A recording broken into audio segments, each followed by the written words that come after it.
जय हिंद दोस्तों, स्वागत है आप सभी का आपके अपने चैनल सिलेक्शन मेंटर पे। चलिए सभी लोग पेन पेपर लेकर तैयार हो जाइएगा। हम लोग जो है वो आज अपना पूरा एक प्रैक्टिस सेट करने जा रहे हैं। इसमें आपको हिंदी, इंग्लिश, मैथ्स, रीजनिंग सभी कुछ देखने को मिलेगा। तो आप सभी लोग जो है सबसे पहले तो पेन पेपर लेकर बैठिएगा। दूसरी चीज़, सभी लोग सबसे पहले तो आप लोग वीडियो को लाइक कर दीजिएगा। जितने लोग भी वीडियो देख रहे हैं वीडियो को लाइक और शेयर कर दीजिएगा। सबसे पहले आपके जितने भी मित्र मंडली नहीं आ पाई है तो सबसे आप लोग शेयर कर दीजिएगा। बाकी शाम के 7:15 पर जीएस की प्रैक्टिस क्लास चल रही है, ठीक है। तो इस क्लास से जुड़ना ना भूलिएगा। जितने भी नए लोग हैं तो सब लोगों से निवेदन है कि 7:15 वाली क्लास से जुड़ना ना भूलिएगा। और बाकी अगर इन सब की पीडीएफ चाहिए तो पीडीएफ के लिए आप लोग हमारा टेलीग्राम चैनल जो है उसको ज्वाइन कर लीजिएगा। टेलीग्राम का लिंक जो है आपको डिस्क्रिप्शन बॉक्स में मिल जाएगा। देखिएगा समय कम है अब आप लोगों के पास में, जो भी आप लोगों के पास 20-22 दिन है, लेकिन आप लोग 8 तारीख तक लगभग अभी प्रैक्टिस सेट करिएगा। तो कोशिश करिएगा रोज़ एक प्रैक्टिस सेट तो आप रोज़ लगाएं। तो अभी भी आप लोगों के पास अच्छा खासा समय है, लगभग 10 और 8 18 प्रैक्टिस सेट तो आपके लग सकते हैं अब भी। तो 18 ना मानो तो 15 प्रैक्टिस सेट तो आप लोग लगा ही लो जब तक पे एग्ज़ाम हो, ठीक है। क्योंकि प्रैक्टिस सेट जो है वो आप लोगों के लिए बहुत ज़्यादा महत्वपूर्ण है। बाकी देखो, सबसे ज़्यादा ध्यान आप लोग करंट अफेयर्स, हिस्ट्री और स्टैटिक जीके पर दो। क्योंकि ये जो 3 चैप्टर हैं, मतलब 3 पार्ट जो हैं, ये 30 नंबर आपके जीएस में कवर कराएंगे, ठीक है। ये 3 पार्ट जो हैं 30 नंबर आपके कवर कराएंगे। 20 नंबर जो है वो आपको ग्राफ कवर कराएगा और 15 नंबर हिंदी, ठीक है। तो आप देख लीजिएगा 30, 20, 50 और 10, 60, 65 नंबर आपको यहाँ से आने हैं। तो इसलिए इन पर आप लोग ज़्यादा ध्यान दीजिएगा, ज़्यादा फोकस करिएगा। कुछ नया मत पढ़िएगा, जितना आपने पढ़ लिया है उसको अच्छे से रिवीजन करिएगा, ठीक है। बाकी अगर आप सभी लोग तैयार हो तो फिर क्लास को शुरू किया जाए। सभी लोग एक बार थंब दिखाइएगा तो क्लास को शुरू किया जाए। वीडियो को शेयर कर दीजिएगा। जितने लोग भी अभी आपके मित्र मंडली नहीं आ पाए हैं तो सबको शेयर करिएगा। चलिए फिर शुरू करते हैं हम लोग आज की अपनी क्लास। पहला प्रश्न है कि रुक्मणी मंगल किसकी रचना है? विष्णुदास, केशवदास, देवसेन या ईश्वरदास? तो बताइएगा जो रुक्मणी मंगल है वह किसकी रचना है? जल्दी से बताइएगा। पहले प्रश्न का सही आंसर आप लोगों का क्या होना चाहिए? तो देखिएगा ईश्वरदास, देवसेन। तो देखो देवसेन की रचना कौन सी है? आपको पता होगी, श्रावकाचार। कौन सी है? श्रावकाचार, ठीक है। और केशवदास की तो आपको बहुत पता होगी, रसिक प्रिया है। कौन सी है? रसिक प्रिया है। और इनकी कई सारी हैं, रामचंद्रिका है, ठीक है, रामचंद्रिका है, रसिक प्रिया है, छंदमाला है, ये सारी इन्हीं की रचनाएं हैं, ठीक है। और जो आपके ईश्वरदास हैं इनकी रचना है सत्यवती कथा। कौन सी है? सत्यवती कथा। और इन्हीं की है भरत मिलाप। कौन सी है? भरत मिलाप। और जो आपकी रुक्मणी मंगल है यह विष्णुदास की रचना है। किसकी? विष्णुदास की रचना है, ठीक है। तो आप लोग इसको याद रखिएगा। पहले प्रश्न का ए आंसर सही हो जाएगा। अगला प्रश्न है कि निम्न में उभयलिंग शब्द है? लोटा, सिंधु, बनावट या आत्मा? तो बताइएगा इनमें से कौन सा शब्द जो है वो उभयलिंग है? लोटा, सिंधु, बनावट या आत्मा? तो दूसरे प्रश्न का सही आंसर आप लोगों का क्या होना चाहिए? आत्मा हो जाएगा। कौन सा शब्द हो जाएगा? आत्मा एक उभयलिंग शब्द है। कैसे? देखो, क्योंकि आत्मा का प्रयोग स्त्रीलिंग में भी होता है और आत्मा का प्रयोग पुल्लिंग में भी होता है। कैसे? मैं वाक्य प्रयोग करके बताता हूँ। जैसे कि आप लोग कहते हैं कि आत्मा कभी नहीं मरती, ठीक है, आत्मा कभी नहीं मरती। देखो, जो लोग वीडियो लाइक नहीं करेंगे आज उनके पास आत्मा आएगी, ठीक है। आत्मा कभी नहीं मरती, ठीक है। और पुल्लिंग में कैसे हम लोग प्रयोग करते हैं कि पुरानी हवेली में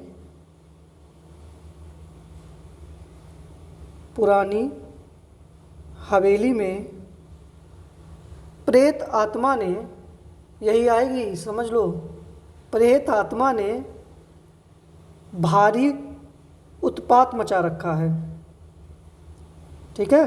भारी उत्पात मचा रखा है। अब देखिएगा यहाँ पर क्या हुआ कि कभी नहीं मरती, स्त्रीलिंग में प्रयोग किया हमने, और यहाँ पर हमने आत्मा का प्रयोग कैसे किया है, पुल्लिंग के रूप में। तो जो आत्मा है वो स्त्रीलिंग और पुल्लिंग दोनों रूप में हम लोग प्रयोग करते हैं। समझ में आया होगा उम्मीद है, इसीलिए कह रहे हैं वीडियो को लाइक करिएगा, वरना यही आत्मा हम यहाँ से वहाँ भेज देंगे, ठीक है।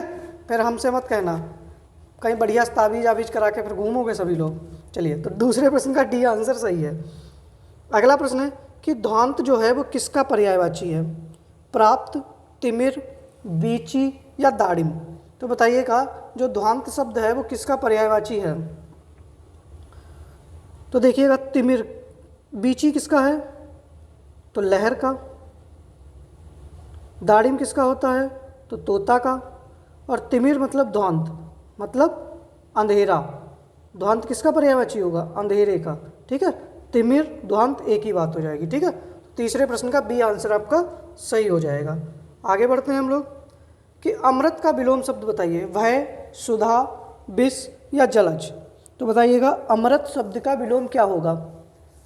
भाई वीडियो को शेयर करिएगा, सभी लोग वीडियो को शेयर करिएगा, और जो सब्सक्राइबर हैं इनकी भी संख्या आप लोगों को बढ़ानी है।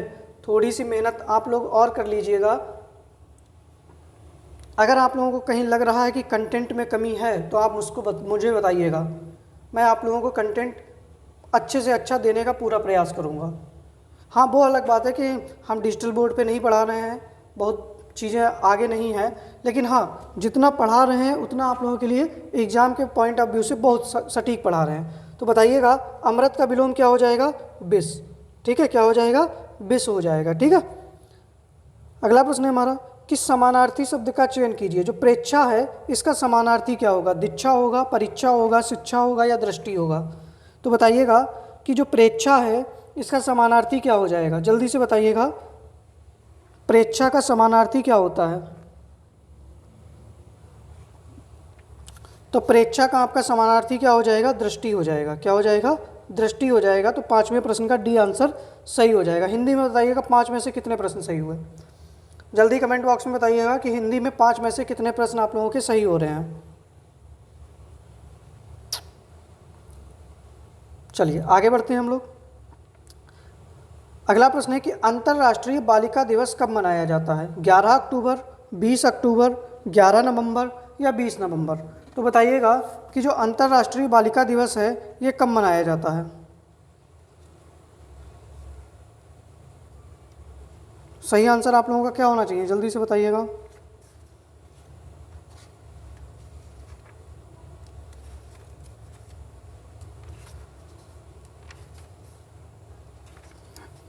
तो सही आंसर क्या हो जाएगा, 11 अक्टूबर को अंतर्राष्ट्रीय बालिका दिवस जो है वो मनाया जाता है, ठीक है। सही आंसर आप लोगों का क्या हो जाएगा, छठे प्रश्न का ए आंसर आप लोगों का सही हो जाएगा। अच्छा, बाकी जो दिवस हैं इनके बारे में बता सकते हैं आप कोई। 20 अक्टूबर को क्या मनाया जाता है, तो विश्व सांख्यिकी दिवस, विश्व सांख्यिकी दिवस मनाया जाता है। 11 नवंबर को क्या मनाया जाता है, तो 11 नवंबर को राष्ट्रीय शिक्षा दिवस मनाया जाता है, राष्ट्रीय शिक्षा दिवस मनाया जाता है। और जो आपका 20 नवंबर है, तो 20 नवंबर को हम लोग मनाते हैं विश्व बाल दिवस। क्या मनाते हैं, विश्व बाल दिवस, ठीक है। तो आप लोग इनको याद रखिएगा, ठीक है। तो छठे प्रश्न का ए आंसर आपका सही हो जाएगा।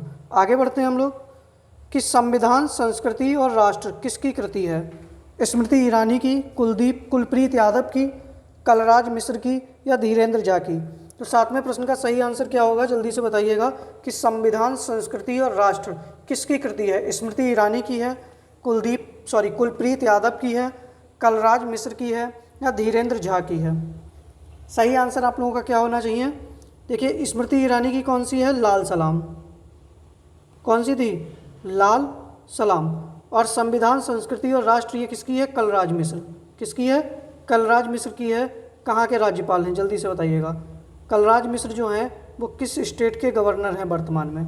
चलिए आगे बढ़ते हैं हम लोग। सातवें प्रश्न का सी आंसर सही हो जाएगा कि देश को ऊर्जा स्वतंत्र बनाने का लक्ष्य कब तक रखा गया है? ठीक है, कि देश जो है वो ऊर्जा स्वतंत्र कब तक हो जाएगा? वर्ष 2030 तक, वर्ष 2047 तक, वर्ष 2070 तक या वर्ष 2025 तक? तो बताइएगा, देश को ऊर्जा स्वतंत्र बनाने का लक्ष्य कब तक रखा गया है? सही आंसर आप लोगों का क्या होना चाहिए? तो क्या हो जाएगा? बी ऑप्शन सही हो जाएगा, वर्ष 2047 तक। ठीक है, कब तक? वर्ष 2047 तक जो है वो देश को ऊर्जा स्वतंत्र बनाने का लक्ष्य रखा गया है। बी ऑप्शन सही हो जाएगा। अगला प्रश्न है कि बंगाल की खाड़ी में उत्पन्न हुआ चक्रवात आसनी, क्या नाम है? आसनी। आपसे प्रश्न पूछेगा कि कहाँ उत्पन्न हुआ, तो बंगाल की खाड़ी में। इसका नामकरण किसने किया? जो आसनी नाम रखा ये किसने रखा? जापान ने, बांग्लादेश ने, श्रीलंका ने या म्यांमार ने? तो बताइएगा, सही आंसर आप लोगों का क्या हो जाएगा कि आसनी तूफान जो आया है, चक्रवात आया है, इसका नाम किसने रखा? तो सही आंसर आप लोगों का क्या होगा? जल्दी बताइएगा। वीडियो लाइक नहीं किए हो, मैं प्रेत आत्मा भेजूंगा अभी। ठीक है, तैयार रहना।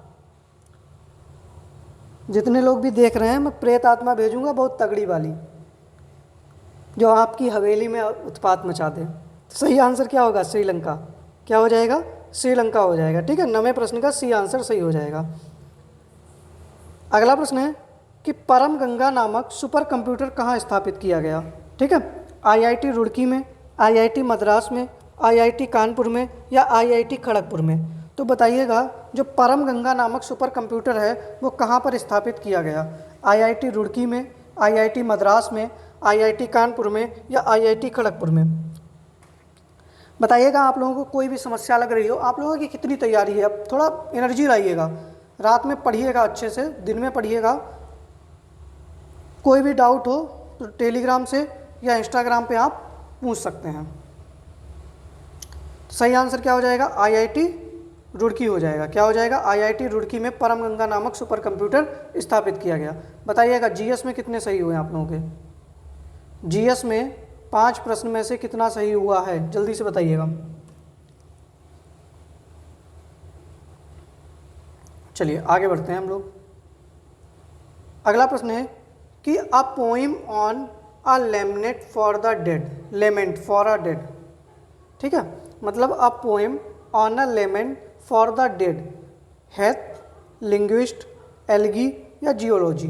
तो बताइएगा, उस व्यक्ति को क्या कहा जाता है? वन वर्ड सब्स्टिट्यूशन है, वाक्यांश के लिए एक शब्द है, बताइएगा।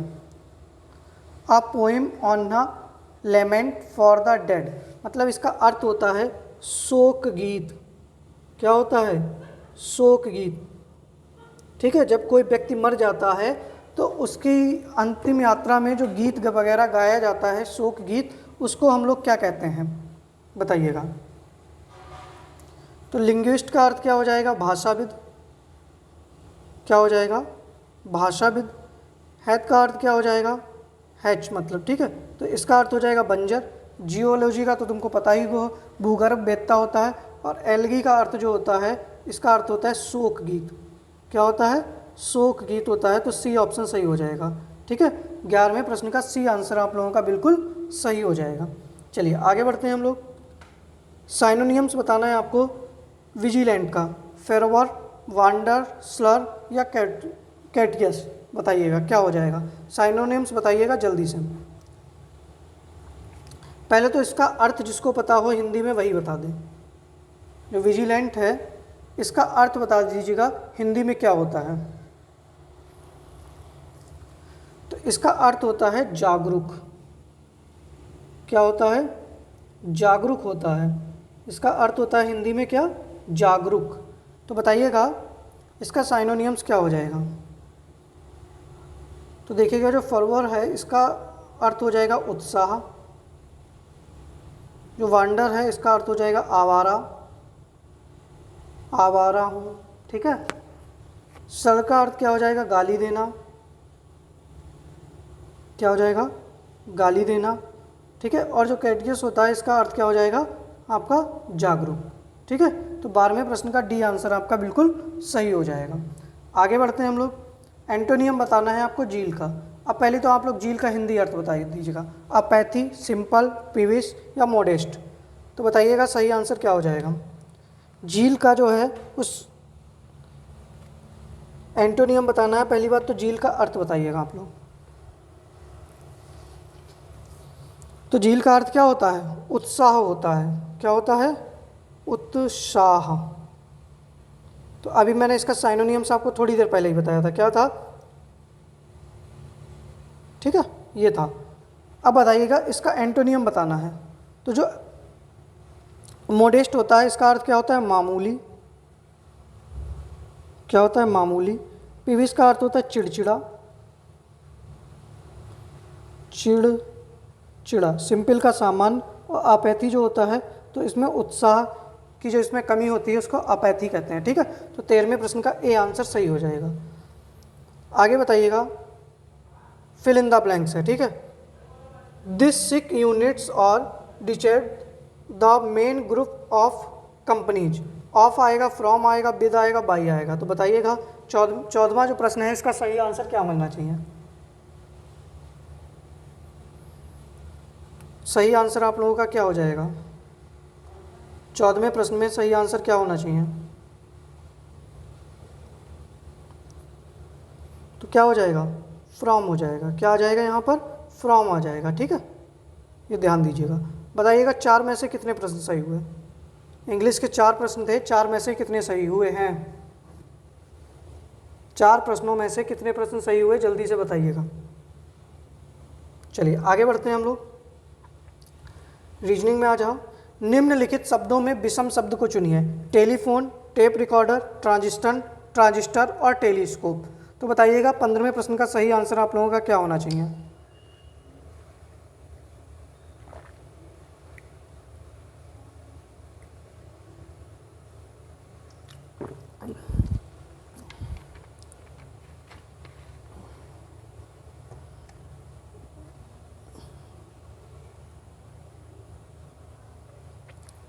तो क्या हो जाएगा? देखो, टेलीफोन ये सुनने के काम में आता है, टेप रिकॉर्डर, ट्रांजिस्टर भी। लेकिन टेलीस्कोप क्या होता है? दूरबीन होती है। ठीक है, ये सुनने के काम में नहीं आता, ये किसके काम में आता है? ये देखने के काम में आता है। ठीक है, तो यही इसमें अलग हो जाएगा। तो 15वें प्रश्न का डी आंसर आपका सही हो जाएगा। आगे बढ़ते हैं। अगला प्रश्न है, यदि किसी घड़ी में 6 बजे हैं तो बताओ घड़ी की दोनों सुइयों के मध्य कितने डिग्री का कोण बनेगा? सही आंसर क्या होगा? जल्दी से बताइएगा। यदि किसी घड़ी में 6 बजे हैं तो बताओ घड़ी की दोनों सुइयों के मध्य कितने डिग्री का कोण बनेगा? कल मैंने आपको बताया था इसका एक फार्मूला होता है।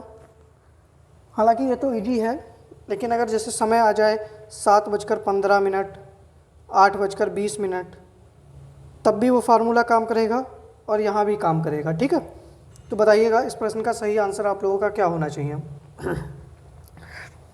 16वें प्रश्न का सभी लोग सही आंसर करें।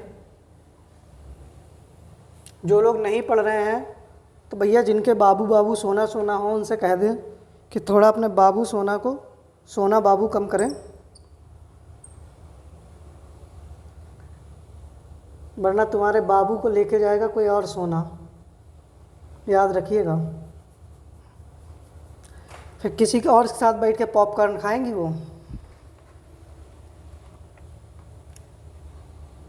पता लगा उनकी शादी हो रही होगी, तुम सिलेंडर पहुंचा रहे होगे वहाँ। चलिए, तो घड़ी की 6 बजे हैं तो मैंने एक फार्मूला बताया था। क्या बताया था? फिर से याद कर लीजिएगा। 60 गुणा घंटा, ठीक है, माइनस 11 गुणा मिनट, यही तो बताया था, बटे में 2। तो बताइएगा 60 घंटा कितना है? 6, माइनस 11 मिनट कितना है? तो 0, तो गुणा 0 बटे में 2। तो ये कितना हो जाएगा? 6 छंग 36, और 11 का जब 0 से गुणा करोगे तो 0 ही आना है। ठीक है, तो सीधे आप करो दो 360/2, 2 से इसको काटोगे तो कितना आ जाएगा? 180 डिग्री का कोण बन जाएगा। सही आंसर आपका क्या हो जाएगा? ए ऑप्शन बिल्कुल सही हो जाएगा। ठीक है, इसके स्क्रीनशॉट ले लीजिएगा, फिर हम लोग आगे बढ़ते हैं। चलिए, अगला प्रश्न है कि 1 फरवरी 2016 को सोमवार था, तो 29 फरवरी 2008 को कौन सा दिन होगा? तो बताइएगा कि 1 फरवरी 2016 को सोमवार था, तो 29 फरवरी 2008 को कौन सा दिन होगा? जल्दी से बताइएगा, सही आंसर आप लोगों का क्या होगा?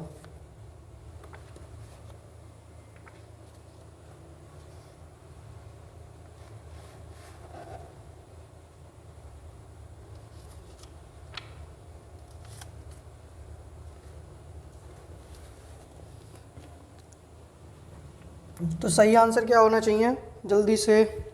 1 फरवरी 2016 को सोमवार था, तो 29 फरवरी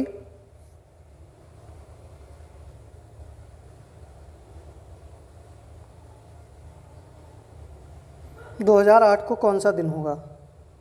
अब तक तो आंसर आ जाना चाहिए था। चलिए कराया जाए। चलिए 5-7 सेकेंड और दे रहे हैं आप लोगों को। 17वें प्रश्न का सही आंसर सब लोगों का आना चाहिए, गलत ना आए भाई महाराज लोगों। पाप लगेगा तुम लोगों को इतना पढ़ाने के बाद भी अगर आंसर गलत आया। और जो लोग सो रहे हैं ना, उनको सोने दो अब। चलिए शुरू करते हैं। देखिएगा, 1 फरवरी 2016 से 2008 तक, पहली बात तो कितने वर्ष हो जाएंगे? तो कितने वर्ष हो जाएंगे? 8 वर्ष हो जाएंगे। और इनमें से लीप ईयर कितने हो जाएंगे? तो लीप वर्ष हो जाएंगे 2। कौन कौन से? एक तो हो जाएगा आपका 212, और एक खुद, क्योंकि 29 फरवरी 2008 है तो जाहिर सी बात है एक कौन सा हो जाएगा?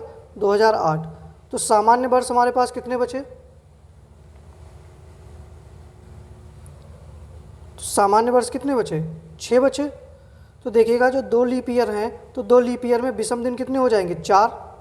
भाई एक लीप ईयर में 2 दिन होते हैं, और एक सामान्य वर्ष में एक ही विषम दिन होता है, तो ये कितने हो जाएंगे? 6। क्योंकि 6 हैं तो 6 में भाई 6 दिन हो गए, तो टोटल विषम दिन हमारे पास कितने हो गए? 10 हो गए। अब 10 को तुम 7 से भाग दोगे तो कितना बचेगा? 3 बचेगा ना भाई। 10 को तुम भाग दोगे 7 से तो शेषफल कितना बचेगा? 3। तो अब ये 3 दिन आप क्या करो, इस सोमवार से घटा दो। क्या करो? इस सोमवार से इन 3 दिन को आप घटा दो, तो सही आंसर आप लोगों का आ जाएगा। बताइए सही आंसर आपका क्या हो जाएगा? अब तो बता दो महाराज लोगों। शुक्रवार हो जाएगा। क्या हो जाएगा? शुक्रवार। देखो ये सोमवार है, ये क्या हो जाएगा? शनिवार, और ये क्या हो जाएगा? शुक्रवार। उल्टा जाना है, घटा देना। ठीक है, तो सही आंसर आपका क्या हो जाएगा? शुक्रवार हो जाएगा। ठीक है, चलिए इसको देख लीजिएगा, अपना स्क्रीनशॉट ले लीजिएगा। आगे बढ़ते हैं कि x और y ए के बच्चे हैं।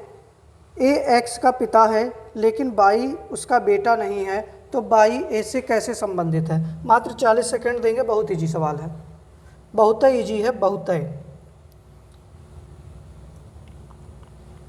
जो इसका आंसर नहीं बता पाया ना, तो उसको पाप लगेगा, याद रखियो। तो सही आंसर जरूर आना चाहिए। बताइएगा, x और y ए के बच्चे हैं, तो ए एक्स का पिता है लेकिन y उसका बेटा नहीं है, तो y ए से कैसे संबंधित है? ये तो ओरली बता दोगे यार, इसको तो करने की भी ज़रूरत नहीं है। सही आंसर क्या होना चाहिए भाई? अब तो दे दो।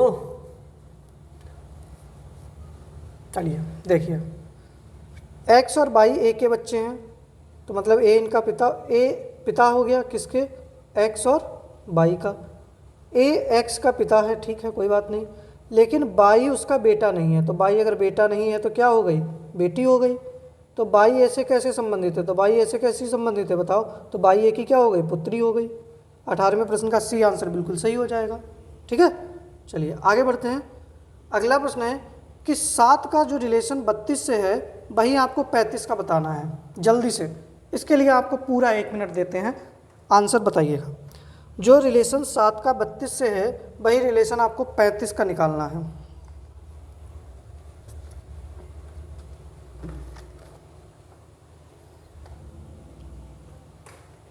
जो रिलेशन 7 का 32 से है वही रिलेशन पूरा निकालिएगा।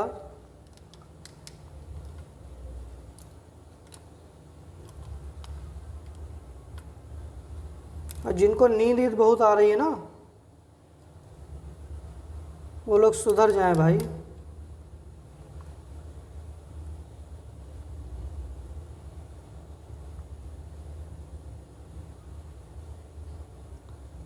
सोते रहे तो सोते ही रह जाओगे।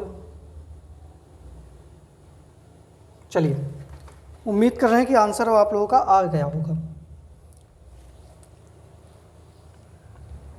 10 सेकेंड और दे रहे हैं, तब तक जिन लोगों का नहीं आ पाया है वो सब लोग निकाल दीजिएगा। अच्छा, आंसर निकालिए इसका, तो बहुत ट्रिक भी बताइए कि आपने किस तरीके से इसको, कौन सा मेथड फॉलो किया है। वो मेथड भी आप लोग लिखिएगा तो ज़्यादा बेटर रहेगा, क्योंकि बहुत से लोग तुक्का भी मार सकते हैं ना।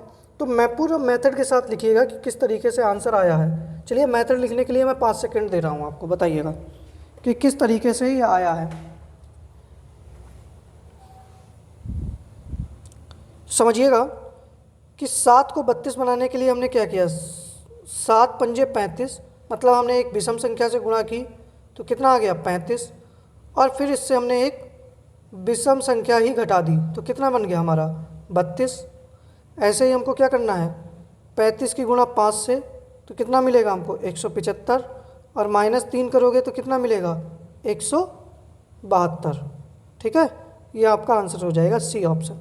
19वें प्रश्न का सी आंसर बिल्कुल सही हो जाएगा। आगे बढ़ते हैं, स्क्रीनशॉट ले लीजिएगा जल्दी से, 2 सेकेंड है, स्क्रीनशॉट मारिएगा, आगे बढ़िए। चलिए, फिर अगला प्रश्न है कि श्याम को JXBEP लिखा गया तो PINKU को क्या लिखा जाएगा, बताइएगा।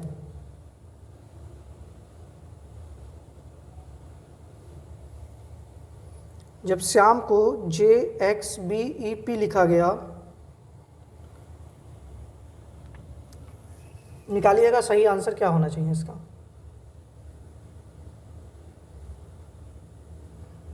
इस समय आप लोग सोचिएगा कि आप लोगों के 35 क्वेश्चन मैंने जीएस में करा दिए और लगभग 20 से 23 प्रश्न आज इसमें हैं, तो कितना 8 और 3 2 5, लगभग 60 प्रश्नों की प्रैक्टिस में डेली करा रहा हूँ, और वो 60 जो हैं वो आपके कम से कम 120 प्रश्न बन जाते हैं। तो ये थोड़ा आप लोग ध्यान दीजिएगा, और इनकी PDF वगैरह भी आप लोग अच्छे से पढ़िएगा। वीडियो 1 से 2 बार देख लिया करो, तो आप लोग जैसे आज मत देखो, रोज़ मत देखो, पता लगा 3-4 दिन बाद अगर रिवाइज करके आप लोग देख लोगे ना तो आपको ऐसे ही याद हो जाएगा, जितना जीएस है ऐसे ही याद हो जाएगी। उम्मीद कर रहे हैं कि आंसर आ जाना चाहिए अब तक। तो चलिए, मैं 10 सेकंड का समय और दे रहा हूँ। अगर पैटर्न आ गया आपका तो आंसर सही आ जाएगा।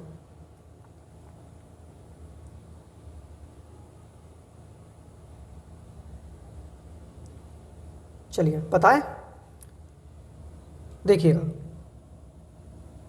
SH/AM, तो यस की प्लेस वैल्यू कितनी होती है 19, एच की कितनी होती है 8, बाई की कितनी होती है 25, ए की कितनी होती है 1, और एम की कितनी होती है 13। ठीक है, अब समझिएगा, यहाँ पर इसने इसको क्या लिखा है JXVE और P लिखा है, यही तो लिखा है इसने। अब इनकी प्लेस वैल्यू आप देखिएगा, जे की प्लेस वैल्यू कितनी होती है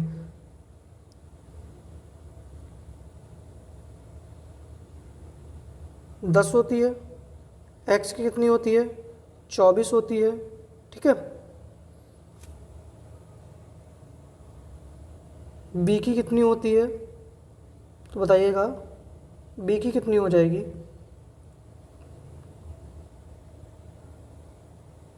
ई की 5, पी की 16,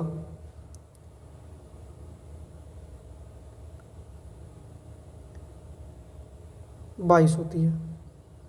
अब समझिएगा क्या पैटर्न फॉलो कर रहा है, कुछ दिख रहा है आप लोगों को, मुझे तो दिखा है। देखिएगा 19 से 16 3 माइनस हुआ, कितना माइनस हुआ 3 माइनस हुआ।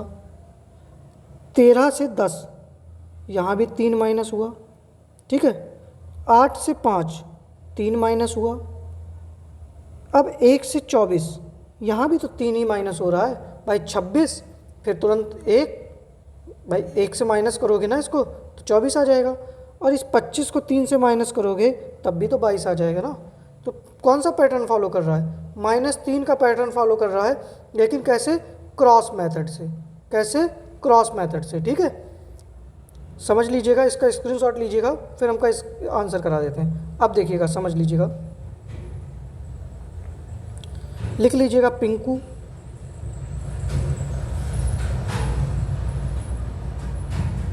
क्या लिख लीजिएगा, पिंकू, ठीक है। तो यू की प्लेस वैल्यू होती है 21, और 21 से आप घटाओगे तो 18 पे क्या आता है, तो आर आता है, क्या आता है, आर आता है। पी होता है 16 पे, 16 से 3 घटाओगे तो 13, 13 पे आता है यम। तो देखिएगा ये ऑप्शन कट गया, ये भी कट गया, बचे आपके 2 ऑप्शन, ठीक है। आई होता है 9 पर, 9 से आप 3 घटाओगे तो क्या आ जाएगा, यफ आ जाएगा, 6 3 9, कोई बात नहीं। 11 से 3 घटाओगे तो क्या आ जाएगा, 8 आ जाएगा, 8 पे क्या आता है, एच। और यन से आप 3 घटाओगे तो यन होता है 14 पे, 14 में से 3 गया तो 11, 11 पे क्या आता है, के आता है।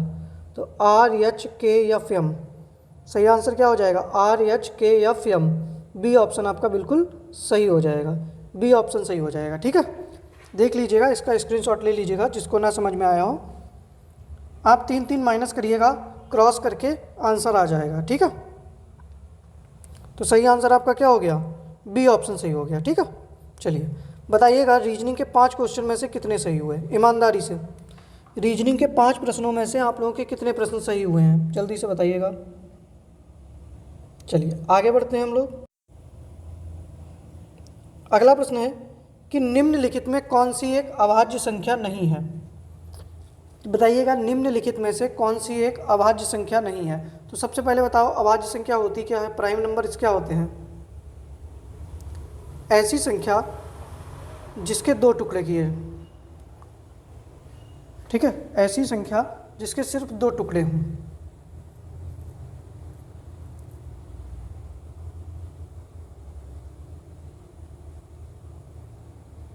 दो से अधिक गुणनखंड ना हो। तो बताइएगा इनमें से कौन सी एक संख्या जो है वो अभाज्य है। तो देख लीजिएगा, सही आंसर आपका 437 हो जाएगा। कौन सा हो जाएगा, 437, क्योंकि देखो 437 जो है वो 19 से भी कट जाता है, क्योंकि 19 दूनी 38, कितना बचा, 5 बचा, और 19 तियाँ 57। अब इसको अगर आप 23 से भी काटोगे तब भी कट जाएगा 19 करके। तो ये 23 और 19 दो से अधिक फैक्टर इसके हो जाते हैं, तो इस वजह से ये क्या हो जाएगी, एक अभाज्य संख्या हो जाएगी, ठीक है। तो 21वें प्रश्न का डी आंसर सही हो जाएगा। फिर अगला प्रश्न है कि यदि कोई संख्या 10% बढ़ा दी जाती है तो वह 242 हो जाती है, तो मूल संख्या है। तो बताइएगा कोई संख्या जो है वो 10% बढ़ा दी जाती है तो वह 242 हो जाती है।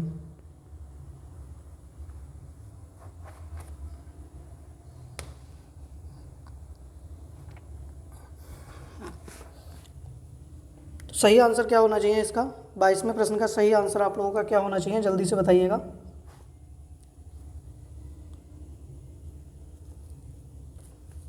अब तक तो आंसर आ जाना चाहिए था, इजी सवाल हैं ये सब।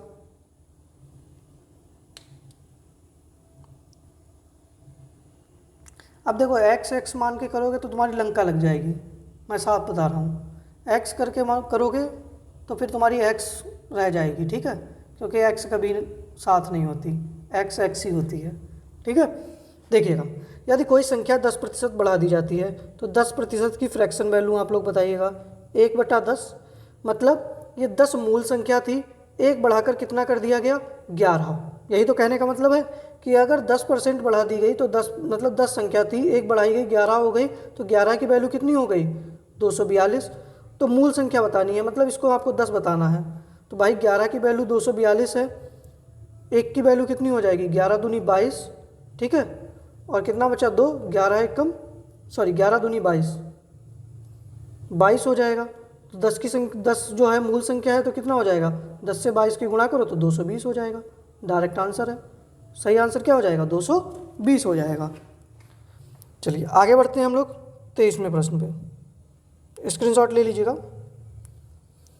कि क्रय मूल्य विक्रय मूल्य का अनुपात 5:6 है तो लाभ का प्रतिशत बताइए।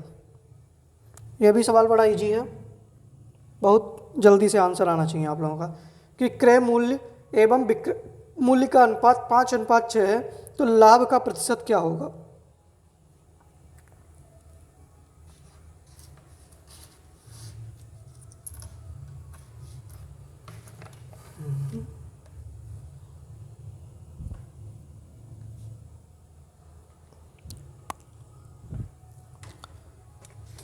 चलिए बताइएगा।